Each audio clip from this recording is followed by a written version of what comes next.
Mister সেনের এই ঘটনাটা জানার পর হঠাৎ করে সৌমেনদার দিল্লি থেকে বৃষ্টিবাড়ি পৌঁছলো কি করে?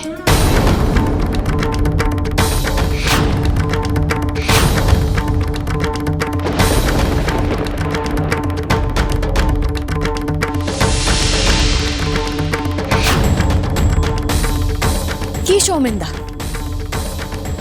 কিছু ভুল বলছি? হ্যাঁ সৌমেন, পিউ তো ঠিক কথাই বলছে। তুমি তো দিল্লি গেছিলে, ওখান থেকে নিউজ দেখে এত তাড়াতাড়ি বৃষ্টিবাড়ি কি করে পৌঁছে গেলে?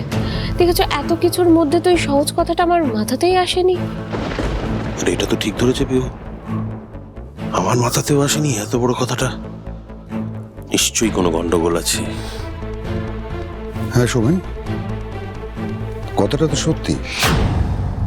তুমি দিল্লি থেকে বৃষ্টিবাড়ি এত তাড়াতাড়ি পৌঁছে গেলে, তুমি তো আমাদের জন্য কোনো ওয়েট করলে না। আমরা তো গেলাম ওখানে, আমাদের সাথে দেখা না করে এত তাড়াতাড়ি তুমি বাড়ি চলে এলে। ইউজুয়ালি তুমি তো এটা করো না সৌমেন। ঠিকই তো, তুমি আজ সকালে ফোন না করলে আমরা তো জানতেই পারতাম না তুমি ওখানে আছো। মিস বৃষ্টিবাড়ি তো জানেন, সৌমেনদা ওখানে আমার অ্যাটাকের খবর শুনে নয়, ইউনিয়নের সাথে ঝামেলার সময় থেকেই ছিলেন। সৌমেনদা যে ইউনিয়ন মেম্বারদের টাকা দেয়নি, আর সেটা নিয়ে যে কোহিনূর রাজবাড়িতে এত ঝামেলা হলো, সেসব কিছু কি উনি দিদিকে বলে দিতে চাইছেন? না না না, সৌমেনদার উপর পিহুর আনা মিথ্যে অ্যালিগেশনের কথা দিদিকে আমি কিছুতেই বলতে দেব না। এই নিয়ে দিদির আরো টেনশন বাড়ুক, সেটা আমি চাই না। মিস বৃষ্টিবাড়ি, এইসব নিয়ে কথা বাড়ানোর কোনো দরকার নেই। দরকার আছে মিস্টার সেন, সেই জন্যই বলছি আমি। আপনি এসব কি করছেন?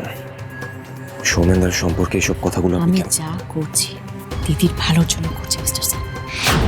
আসলে লাস্ট মোমেন্টে দিল্লির কাজটা ক্যান্সেল হয়ে গেল, তাই ওখান থেকে বৃষ্টিবাড়ি চলে যাই। এত কিছুর মধ্যে তোমাকে বলা হয়নি, সরি রুষা। বিপদ কখন কোন দিক থেকে আসে কেউ কি বলতে পারে? পিউ কি আজকে সবাইকে সব কথা বলে দেবে নাকি? এত কষ্টে কোহিনূর রাজবাড়িটার খেলাটা আমি ঘুরিয়ে দিয়েছিলাম, আর এখন এখন কি করব? আজ তুমি দিল্লি যাচ্ছ বলে যদি অন্য কোথাও যাও আর সেখানে যদি তোমার কোনো বড় বিপদ হয়, আমরা কি করে জানবো সৌমেনদা?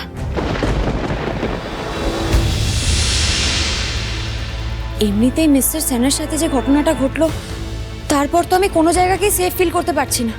তাও তো দেখো, মিস্টার সেনের সাথে আমরা সবাই ছিলাম, তাই যে বা যারা মিস্টার সেনের এত বড় একটা ক্ষতি করার চেষ্টা করেছিল, করে উঠতে পারেনি।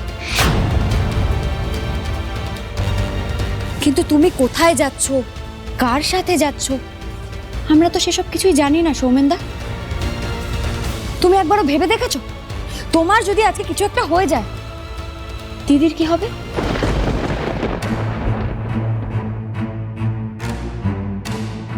যাক বাবা, কি না কি ভেবে ফেলেছিলাম আমি। তুমি তো জানো সৌমেনদা, দিদি তোমাকে কতটা ভালোবাসে। আমি জানি না দিদি তোমাকে কোনোদিনও বলেছে কিনা, কিন্তু তুমি না থাকলে দিদি খুব কষ্ট পায়। দিদির মন মেজাজ একদম ভালো থাকে না। আর তুমি তো কাজ নিয়ে এতটা ব্যস্ত থাকো যে আমাদের বিয়েতে পর্যন্ত থাকোনি। সারাদিন এই কাজ, কোহিনূর রাজবাড়ি, এইসবের মাঝে তো তুমি দিদিকে সময় দিতে পারো না। আর বাড়ির বাকি সবাই আমরা কেউ পাই না তোমাকে। এই ব্যাপারে কিন্তু আমি পিহুর সাথে একদম একমত। সুমিন, আমি তোমাকে কবে থেকে বলছি বলো, এই এত কাজ কাজ কাজ কাজ করে তো তুমি আমাদের সঙ্গে থাকার সময় পাও না।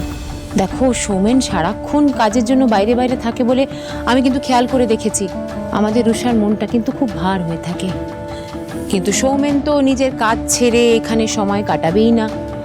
আমার তো মাঝে মাঝে মনে হয় যে সৌমেন হয়তো এত বছরেও আমাদেরকে সেভাবে আপন করে নিতে পারেনি। এ মা, ছি ছি, এটা কি বলছেন? আমার তো আপনার ছাড়া আর কেউই নেই। তাহলে এতগুলো বছর পরেও এই বাড়িতে থাকতে তোমার এত কিসের অসুবিধা, সেটাই তো বুঝতে পারছি না। আমাদের সবার সাথে থাকলে আমাদের সবার কত ভালো লাগে, সেটা তুমি বোঝো না? আর একদম চিন্তা নেই কাকিমণি, এই সমস্ত সমস্যার সমাধান মিস্টার সেন করে দিয়েছেন।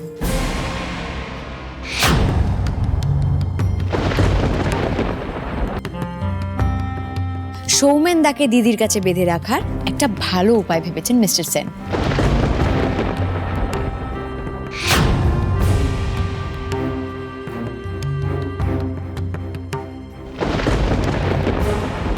পিহু যেভাবে শুরু করলো, কোথায় ভেবেছিলাম সৌমেনটার একটা ব্যবস্থা হবে, আর এখন তো দেখছি উল্টো কেস। তো আরো বাড়িতে রেখে দেওয়ার ব্যবস্থা করছে। কি উপায় বলতো পিহু? আমি তো এতদিনেও কিছু করতে পারিনি। আমি তো কিছু ভাবিনি।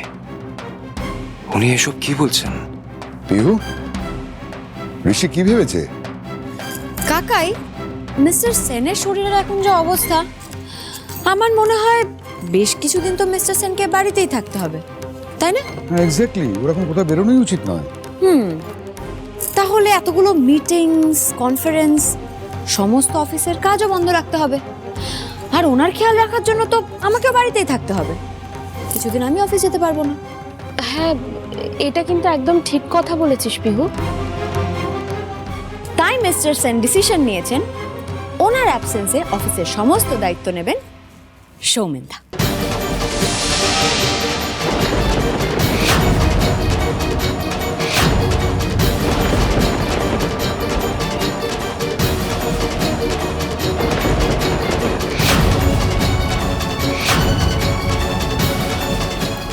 সৌমেনদাকে দিদির কাছে বেঁধে রাখার এর থেকে ভালো উপায় তো আমার জানা নেই।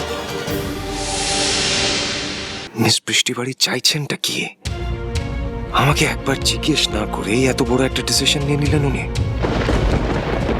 আমাদের এত বড় ব্যবসা থাকা সত্ত্বেও সৌমেনদা বাইরে বাইরে কাজ করে বেড়াবে, এটা কিন্তু কোনোভাবেই মেনে নেওয়া যায় না, তাই না কাকাই?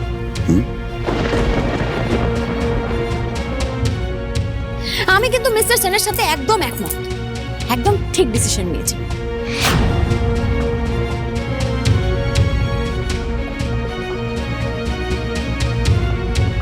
ঋষি এরকম সিদ্ধান্ত কি করে নিল?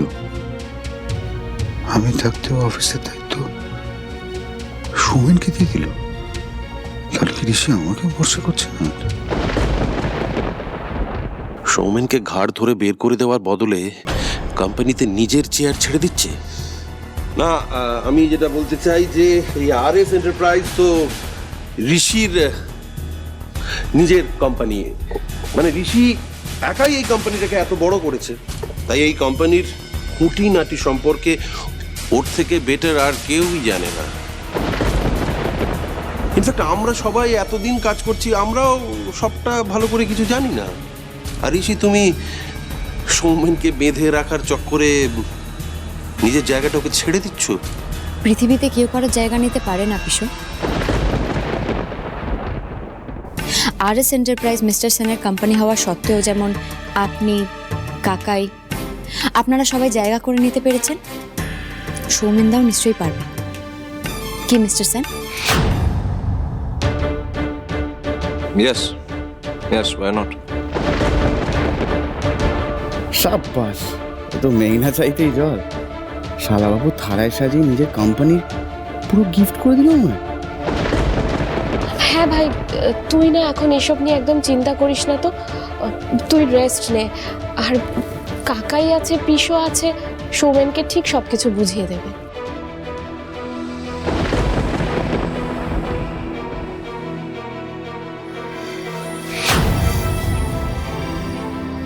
আচ্ছা, বলছি আমি একটু ঘরে যাচ্ছি। অনেকক্ষণ বাইরে ছিলাম তো, একটু ফ্রেশ হতে হবে। হ্যাঁ হ্যাঁ, সেই ভালো। এখন গিয়ে একটু ফ্রেশ হয়ে নে প্রথমে, তারপর একটু রেস্ট নিতে হবে তো। আর খাওয়া দাওয়াও তো কিছু হয়নি, এবার খাওয়া দাওয়া তো করতে হবে। হ্যাঁ, আমার ভীষণ খিদে পেয়েছে। এমনিতে আজ এতদিন পর সবার সাথে দেখা হলো, জমিয়ে খাওয়া দাওয়া হবে। তারপর আমি নিজে সৌমেনদাকে সবটা বুঝিয়ে দেব। আফটার অল আমি মিস্টার সেনের অ্যাসিস্ট্যান্ট।